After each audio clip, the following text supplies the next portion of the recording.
مضل له ومن يضلل فلا هادي له ونشهد أن لا إله إلا الله وحده لا شريك له ونشهد أن محمدا عبده ورسوله صلى الله تعالى عليه وعلى آله وأصحابه وبارك وسلم تسليما كثيرا كثيرا. أما بعد فأعوذ بالله من الشيطان الرجيم. بسم الله الرحمن الرحيم.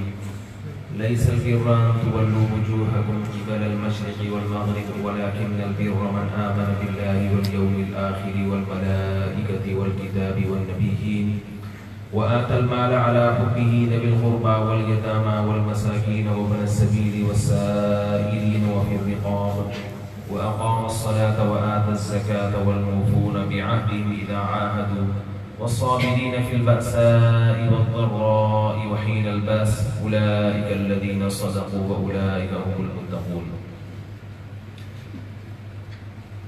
حضرت مولانا شاہ عالم صاحب جو ہندوستان میں دیوبند مدرسے میں مدرس ہیں، ہمارے بزرگوں میں سے ہیں، ان کا بھی بیان آپ نے تفصیلی سنا. اصل بیان تو وہی تھا، اور میرے بیان کے بعد حضرت مولانا ابوالقاسم نعمانی، حضرت مفتی ابوالقاسم نعمانی دامت برکاتہ العالیہ جو دیوبند کے محتمم ہیں، ان کا بیان ہوگا. تو وہ بھی ایک بڑا اہم بیان ہے. تو ان دو بزرگوں کے بیچ میں میرا کوئی تک بنتا نہیں ہے. ہمارے حضرت مفتی رشید احمد صاحب رحمہ اللہ تعالیٰ فرمایا کرتے تھے کہ آج کل لوگوں کے قد بہت چھوٹے ہو گئے ہیں. ہمارے حضرت کا قد ماشاءاللہ بڑا لمبا تھا. لدھیانہ کے پنجاب کے تھے. حضرت کی جو مادری زبان تھی وہ پنجابی تھی.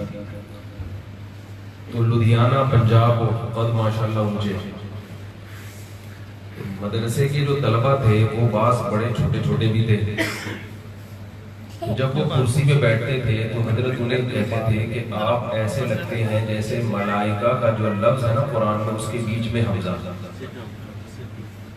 قرآن میں ملائکہ کا لفظ دیکھا ہے نا، ملائکہ ایک ڈنڈی لام کی اور ایک کاف کی اتنی اونچی، درمیان میں چھوٹا سا حمزہ. تو فرمایا کہ ایسے ہی لگتا ہے جیسے کرسی پہ کوئی چھوٹا سا، یعنی ملائکہ کے درمیان میں جو حمزہ. تو ان دو بڑے بزرگ شخصیت کے درمیان میں میرا بیان بالکل ایسے ہی ہے جیسے ملائکہ کے درمیان میں ایک چھوٹا سا. خیر حکم دیا ہے تو میں کچھ گزارشات آپ کے سامنے پیش کرتا ہوں. یہ جو میں نے قرآن مجید کی آیت پڑھی ہے، سورہ بنی اسرائیل کی دوسرے پارے کی آیت ہے. اس میں اللہ تعالیٰ نے اسلام کی جو بیسک جزیات ہیں، بیسک احکامات ہیں، ان کو ڈیٹیل میں بیان کیا ہے. سورہ عصر یہ قرآن کا مختصر خلاصہ ہے. اور یہ جو میں نے آیت پڑھی ہے یہ بھی قرآن کا خلاصہ ہے، مگر یعنی اسلام کا خلاصہ ہے مگر تھوڑا سا ڈیٹیل میں ہے. کوئی بھی غیر مسلم جو اسلام کو سمجھنا چاہے اس کے سامنے یہ آیت پیش کی جا سکتی ہے کہ یہ ہے اسلام. سورہ عصر پیش کی جائے پہلے اس کے سامنے، یہ اسلام کا خلاصہ ہے. اور ذرا تفصیل میں جانا چاہتے ہو تو یہ والی آیت ہے. آپ کہہ سکتے ہیں ہم تو غیر مسلم نہیں ہیں تو ہمارے سامنے خلاصے اور ڈیٹیل والی آیت پیش کرنے کی چندہ ضرورت نہیں ہے، یا کیا ضرورت ہے؟ تو اگرچہ آپ ماشاءاللہ سب مسلم ہیں، مگر آپ کے سامنے پیش کرنے کی ضرورت اس لیے ہے کہ آج مسلم کو بھی اسلام کا پتہ نہیں ہے. آپ کہہ سکتے ہیں یہ تو ہماری توہین ہے، ہمیں کہا جا رہا ہے کہ ہمیں اسلام کا پتہ نہیں ہے. تو بھائی میں آپ کے علاوہ کی بات کرتا ہوں، سمجھ رہے ہیں؟ آپ کو تو پتہ ہے تو اور استہزار ہو جائے گا. جن کو نہیں پتا آپ ان کو بتا دیں گے اور مزید اسلام پر مضبوط ہو جائیں گے. ہم مسلمان کیوں ہیں؟ ہمیں اسلام کی ضرورت کیوں ہے؟ ابھی جو حضرت نے بیان کیا نا کہ حافظ قرآن کی اہمیت، عالم کی اہمیت، انجینئروں کی واٹ لگا دی حضرت نے، ڈاکٹروں کی واٹ لگا دی کہ 60 سال کے بعد کیا ہو جاتے ہیں. یہ حضرت کا اسٹائل ہے، انداز ہے. کیونکہ ہم تھوڑے سے ابھی سفر میں حضرت کے ساتھ ہی ہیں، اٹھنا بیٹھنا کھانا سونا سب ساتھ ہے، تو حضرت کے مزاج کو تھوڑا سا میں سمجھ گیا ہوں. تو حضرت کے بیان کا اگر کوئی سائیڈ افیکٹ ہو تو میں چاہتا ہوں کہ اس کی تھوڑی سی، کیونکہ جب ہائی ڈوز ملتی ہے تو سائیڈ افیکٹ بھی ہوتے ہیں. تو یہاں کچھ ڈاکٹر بھی بیٹھے ہوں گے، کچھ انجینئر بھی بیٹھے ہوں گے، بولیں گے یار ہم کو تو 60 سال میں ریٹائر کر کے بیکار بنا دیا اور سارے فضائل مولویوں کے اور حافظوں کے بیان کیے. تو حضرت کا مقصد یہ نہیں ہے کہ جو دوسرے شعبے ہیں ان کی نفی مقصد نہیں ہے، ان کی نفی مقصد وہ تو ضروری ہے، بہت ضروری ہے. ڈاکٹر بننا بھی ضروری ہے، انجینئر بننا بھی ضروری ہے. حضرت کا مقصد یہ ہے کہ جیسے ڈاکٹر اور انجینئروں کی قدر کرتے ہو تو علم دین والوں کی بھی تھوڑی سی قدر کر لیا کرو، ان کو بھی تھوڑا لفٹ کرا دیا کرو. آپ کو اللہ نے 4 بچے دیے، 3 ڈاکٹر بنا دیے، تو ایک کو مولوی بھی بناؤ نا بھائی. مقصد یہ ہے. باقی ظاہر ہے میں بھی جب بیمار ہوں گا، حضرت کی بھی جب طبیعت خراب ہوگی تو جائیں گے کس کے پاس؟ ڈاکٹر کے پاس ہی جائیں گے. وہ ایک چٹکلا میں اکثر سناتا ہوں اس پہ کہ ایک مولوی صاحب دریا کے کنارے ملا سے کشتی مانگی کہ بھئی مجھے یہاں سے وہاں لے جاؤ. دریا بڑا لمبا چوڑا تھا، تو وہ ملا جو کشتی والا تھا وہ مولوی صاحب کو پار کرانے لگا. تو مولوی صاحب نے اس سے باتوں باتوں میں پوچھا کہ تم نے دین کا علم بھی حاصل کیا ہے؟ کچھ قدوری ہدایہ بخاری مسلم پڑھی ہے، قرآن پڑھا ہے؟ اس نے کہا نہیں جی مجھے کیا پتا. مولوی صاحب نے کہا آدھی زندگی برباد کر دی، آدھی زندگی برباد کر دی. آگے چلے تو طوفان آیا، کشتی الٹنے لگی.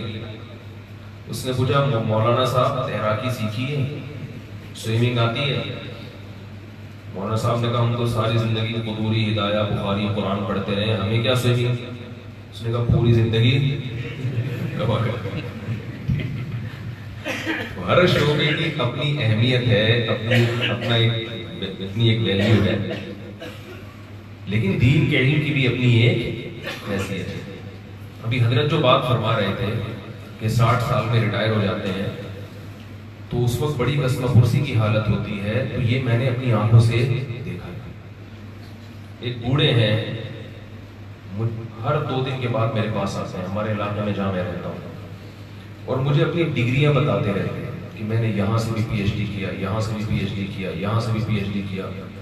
وہ احساس کمتری کا شکار ہو گئے کہ میں نے اتنا کچھ کیا ہے مگر معاشرہ مجھے عزت دینے کے لیے تیار نہیں ہے.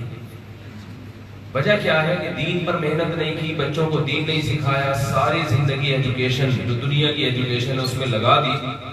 دنیا نے ان کو نوازا، جب تک ان سے گھی نکلتا رہا لوگ ان کو گھی کھلاتے رہے. لیکن جب وہ ریٹائر ہو گئے، اب کسی کمپنی کے کام کے نہیں ہیں، تو کمپنیاں تو لفٹ ویسے ہی نہیں کرائیں گی. گھر میں بچے بھی عزت دینے کے لیے تیار ہیں کیونکہ بچوں کو دین ہی نہیں سکھایا. بچوں کو انہوں نے اچھا سائنٹسٹ بنا دیا، اچھا ڈاکٹر بنا دیا، مگر اچھا انسان نہیں بنایا. تو میں ان سے میرا دل چاہتا تھا، لیکن بیچارے اتنے احساس کمتری میں مبتلا ہو گئے کہ ان کو سمجھانا بھی اس عمر میں بہت مشکل کام ہے. ان کو تو بس میں حوصلہ افزائی کرتا رہتا ہوں کہ کسی طرح یہ تھوڑا سا خوش رہیں. اصل بات یہ ہے کہ آپ جب دنیاوی علوم کو حاصل کریں تو وہ بھی آخرت کی نیت سے کریں. تو پھر 60 سال میں بھی آپ ریٹائر بولتے کوئی بھائی نہیں. آپ اگر ڈاکٹر بن رہے ہیں، نیت اللہ کو راضی کرنا. اب آپ نے ڈاکٹر میں اللہ کو راضی کرنے کی کیا نیت؟ ارے بھائی جب قرآن مجید میں آتا ہے من احیاها فکأنما احیا الناس جميعا، جس نے ایک انسان کی جان بچائی، اللہ کو وہ اتنا محبوب ہے، اللہ یہ سمجھتے ہیں سارے انسانوں کو اس نے مرنے سے بچا دیا. تو ڈاکٹر کتنے لوگوں کو مرنے سے بچاتا ہے؟ کتنے لوگوں؟ اگر وہ باقی بچانے کی کوشش بھی کرے، مارتے بھی ڈاکٹر ہی ہیں لیکن بچاتے بھی کون ہیں؟ ڈاکٹر ہیں. تو آپ ایسے ڈاکٹر بنے جس کا مقصد لوگوں کی زندگیوں کو بچانا ہو، اور مقصد کیا ہے؟ اللہ کو راضی کرنا. تو 60 سال میں آپ دنیا کے ہاں تو ریٹائر ہو جائیں گے، اللہ کے ہاں ریٹائر نہیں ہوں گے. کیونکہ اللہ کی طرف سے جو آپ کی تنخواہ تھی آخرت میں جو ملنا تھا وہ 60 سال کے بعد بھی آپ کو ملتا رہے گا. اس کی دلیل رسول اللہ صلی اللہ علیہ وسلم کی صحیح حدیث ہے. آپ صلی اللہ علیہ وسلم نے فرمایا کسی بندے کا کوئی اچھا معمول ہو اور بیماری کی وجہ سے وہ معمول چھوٹ جائے تو اللہ نامہ اعمال میں اس عمل کا ثواب لکھتے رہتے ہیں. اللہ کو پتہ ہے یہ کرنا چاہتا ہے مگر اب صحت اجازت نہیں دے رہی. تو اگر آپ ڈاکٹر بنے، مقصد انسانیت کی خدمت ہے، اور آپ ریٹائر ہو گئے، آپ کی ہڈیاں خراب ہو گئیں، کلینک میں بیٹھ نہیں سکتے، نبض نہیں دیکھ سکتے، اور بہت سارے مسائل آپ کے ساتھ ہو گئے، تو آپ کا جو اچھا عمل تھا انسانیت کی خدمت وہ ایک مجبوری کی وجہ سے چھوٹا ہے، تو اللہ وہ ثواب لکھتے رہیں گے. یہ کر رہا ہے. تو ڈاکٹر بھی بنے، انجینئر بھی بنے، سائنٹسٹ بھی بنے، مسلمانوں کو اچھی تعلیم کی بہت شدید ضرورت ہے.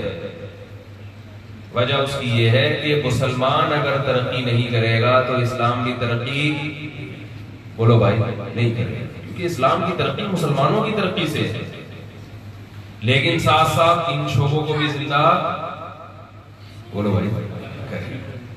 کچھ علماء بھی بنائے یہاں ہانگ کانگ میں ماشاءاللہ دینی ماحول بہت ہے. یہ مفتی ارشد صاحب اور ان کے ساتھی اور ان کے جو احباب ہیں ان حضرات کی ماشاءاللہ محنتیں، اور کچھ پہلے بھی بزرگ آئے ہیں جن کی یہاں بڑی محنتیں ہیں، ان کی بہاریں آج نظر آ رہی ہیں. تو انہوں نے ایک بنیاد رکھ دی ہے. اس کو دھکا لگانا کس نے؟ آپ نے دھکا لگانا. دیکھو پرانی گاڑی جب کھڑی بھی ہو نا تو پہلی دفعہ دھکا لگا کے پہیہ گھمانا مشکل ہے. ہمیں یاد ہے ہمارے محلے میں ایک صاحب نے پرانی گاڑی خریدی، تو ہمیں پتا تھا صبح صبح یہ جو بھی آتا ہے نا گلی نکلتا تھا اس کو بولتے یار دھکا لگا.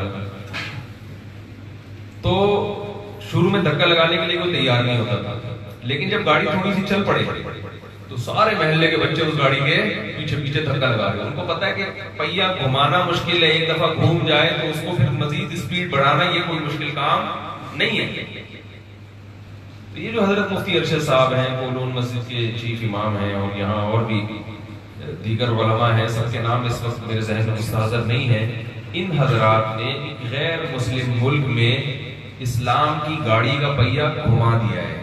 اب تھوڑا سا اس کو دھکا لگا کے اسپیڈ کیا کریں، بڑھا دیں اس کی. اس میں ثواب ملے گا آپ کو، صدقہ جاریہ ہوگا آپ کے لیے. تو ان علماء سے آپ تعلق قائم کریں. تو میں آپ سے یہ عرض کر رہا تھا کہ ہمیں اسلام کی ضرورت کیوں ہے ہمیں اسلام کی ضرورت، مسلمان بننا ضروری کیوں ہے؟ اسلام نام کس چیز کا ہے؟ سب سے پہلا اسلام نام ہے اس بات کا کہ ہم یہ بات مانتے ہیں کہ اس کائنات کو کسی نے بنایا ہے، خود سے نہیں بنی. جو ایتھیسٹ ہیں وہ کہتے ہیں خود سے بنی ہے. جب وہ کہتے ہیں کہ خود سے بنی ہے تو پھر مذہب ختم. دوسری بات یہ کہ ہم یہ مانتے ہیں کہ جس نے بنایا ہے وہ ایک ہے، وہ ایک سے زیادہ نہیں، وہ تنہا ہے، بس توحید جسے کہا جاتا ہے. تیسری بات جو اسی توحید کا حصہ ہے کہ اس نے خود بنایا اور تمام اختیارات اپنے پاس ہی رکھے ہیں، کسی کو اپنا وزیر اور نائب نہیں بنایا. مملکت کے امور میں اس کا کوئی وزیر نہیں ہے، پوری سلطنت میں بھی کوئی وزیر نہیں، کوئی خاص کام بھی کسی وزیر کے ذمہ اس نے نہیں سونپا. یہ بنیادی عقیدہ توحید ہے جس کی وجہ سے ہم مسلم ہیں. کیا مطلب؟ دیکھو بادشاہ سلامت کے ہاتھ میں پورا حکومت کا ایک سسٹم ہوتا ہے. کبھی کبھار بادشاہ سلامت ملک سے باہر جاتے ہیں تو وزیر کو بادشاہت یا صدارت یا وزارت پھونک کے چلے جاتے ہیں. پورا نظام کس کے ہاتھ میں آ جاتا ہے؟ وزیر کے ہاتھ میں آ جاتا ہے. بادشاہ کے ہاتھ میں بھی رہتا ہے مگر وزیر کے ہاتھ میں بھی آ جاتا ہے. تو شرک کی ایک قسم جو ہمارے معاشرے میں آج کل چل رہی ہے وہ یہ ہے کہ اللہ کے پاس بھی اختیارات ہیں، لیکن ساتھ ساتھ اللہ نے نبی کو یا کسی اور شخص کو بھی یہ اختیارات اپنے ساتھ ساتھ دیے ہوئے ہیں. میں سمجھا پا رہا ہوں اپنی بات؟ یعنی کبھی اللہ سے بھی مانگو تو کبھی نبی سے بھی مانگ سکتے ہو، یا فلاں مشرکین یہ کہتے ہیں کہ بتوں سے بھی مانگ سکتے ہو. تو قرآن یہ کہتا ہے کہ نا نا نا نا، اسباب سے ہٹ کے اختیارات صرف کس کے پاس ہیں؟ کلی اختیارات اللہ کے پاس ہیں. اور ایک شرک کی دوسری قسم کی مارکیٹ میں بہت چل رہی ہے، وہ یہ قسم ہے کہ کلی اختیارات تو اللہ نے کسی کو نہیں دیے، لیکن جزوی طور پر اپنے بندوں سے خوش ہو کے اللہ کچھ اختیارات اپنے بندوں کو دے دیتا ہے. جیسے کراچی میں بجلی جانے کا اختیار کس کے پاس ہے؟ پنجاب میں تو واپڈا ہے نا، کراچی میں KSC والوں کے پاس ہے. بجلی لانے کا اس لیے نہیں کہہ رہا کہ وہ آتی کم ہے، اس لیے میں نے کہا بجلی بند کرنے کا اختیار حکومت نے کس کو دیا ہے؟ اصل میں تو بجلی لانے کا دیا تھا، لیکن وہ بند کرنے کا سمجھ بیٹھے. آتی بخود ہے، جب بند کرنی ہوتی ہے تو KSC والے مداخلت کرتے ہیں. تو بجلی لانا ہے یا نہیں لانا ہے، اس کے اختیارات کس کو دے دیے حکومت نے؟ KSC ادارہ بنا دیا. اب ہم بجلی لانے کے لیے ہمیں حکومت کے پاس جانے کی ضرورت نہیں ہے. ہم KSC کے دفتر جائیں گے، بولیں گے بھائی کیا ہو گیا، 6 مہینے ہو گئے کوئی بجلی ٹائپ کی کوئی چیز نظر نہیں آ رہی. تھوڑی سی آتی ہے، ایسا محسوس سا ہوتا ہے کہ ہم شاید یورپ میں بیٹھے ہوئے ہیں. اس کے بعد دوبارہ ہم اندھیروں میں چلے جاتے ہیں. تو یہ جو اس قسم کے اختیارات ہیں، اس میں آپ گورنمنٹ سے بھی رابطہ کر سکتے ہیں اور ذیلی ادارے سے بھی رابطہ کر سکتے ہیں، کیونکہ حکومت کے پاس بھی ہیں، لیکن حکومت نے ساتھ ساتھ ایک محکمے کو بھی دیے ہوئے. تو بعض مشرکین یہ کہتے ہیں کہ اللہ نے جزوی طور پر کچھ اختیارات مخلوق کو بھی دیے ہوئے ہیں. اصل تو اپنے پاس ہے، لیکن کچھ ڈپارٹمنٹ ہیں، کچھ محکمے ہیں جو اللہ نے مخلوق کے حوالے بھی کیے ہوئے. مثلا سب کچھ اللہ کرتا ہے، مگر اولاد دینے کی باری آئی تو اللہ سے بھی لے سکتے ہو اور فلاں بابا سے بھی لے سکتے ہو، وہ بھی دے سکتا ہے. ٹھیک ہے نا، اللہ سے بھی لے سکتے ہو اور فلاں مزار پہ جاؤ گے تو وہاں سے بھی مل جائے گی. تو یہ بھی شرک ہے، کیونکہ کلی اختیارات 100% کس کے پاس ہیں؟ میں عقیدہ توحید سمجھا رہا ہوں کہ آج کل مسلمان کو اپنا بیسک عقیدہ ہی نہیں پتا ہے کہ ہم ہیں کیا. توحید کا پوچھو، اس کو پتہ ہی نہیں کہ توحید ہوتی کیا ہے. اس پر کچھ اشکالات ہوتے ہیں کہ بھائی صحت کے لیے تو ہم ڈاکٹر سے بھی رابطہ کرتے ہیں، جن شادی شدہ جوڑوں کے اولاد نہیں ہوتی وہ حکیم سے بھی رابطہ کرتے ہیں. ایک طرف آپ لوگ کہتے ہیں کہ اولاد کا اختیار صرف اللہ کے پاس ہے، تو ہم تو کہتے ہیں جب حکیم سے بھی اولاد لی جا سکتی ہے، وہ کوئی ایسا چورن دے گا، ایسی دوا دے گا کہ اولاد ہو جائے گی، اور ڈاکٹر کے پاس جایا جا سکتا ہے تو بابوں کے پاس نہیں جا سکتے. بھائی کوئی میں غلط باتیں تو نہیں کر رہا آپ کے سامنے، اس میں تو نہیں بتاتے ہیں اگر غلط بات کر رہا ہوں پھر تو کچھ ہاں ہوں تو کرے نا، سمجھ میں تو آئے. تو میرے پاس ٹائم بہت کم ہے، حضرت تشریف لانے والے ہیں، حضرت سے کہا وہ حضرت ویڈیو نہیں بننے دیتے، یہ سارے کیمرے آپ کے ضبط ہو جائیں گے. حضرت جو آنے والے ہیں تھوڑا تشریف لانے والے ہیں تو اس سے پہلے. اور یہ جو کیمرے کا مسئلہ ہے نا، ہمیں بھی سیلفیاں بنوانے کا شوق نہیں ہے. شروع میں بہت میں نے مخالفت کی، لیکن ہتھیار ڈالنے پڑتے ہیں. اتنا زیادہ یہ ہو گیا ہے کہ بس بھاگ جاؤ تو ٹھیک ہے، تو وہ ممکن نہیں ہے اس سے بچنا. اور پھر سیلفی والوں سے گزارش ہے کہ جلدی سے بناتے ہوئے نکل جاؤ، پھر کھڑے کر کے کہتے ہیں یہاں بھی دیکھیں تو مسکرائیں بھی.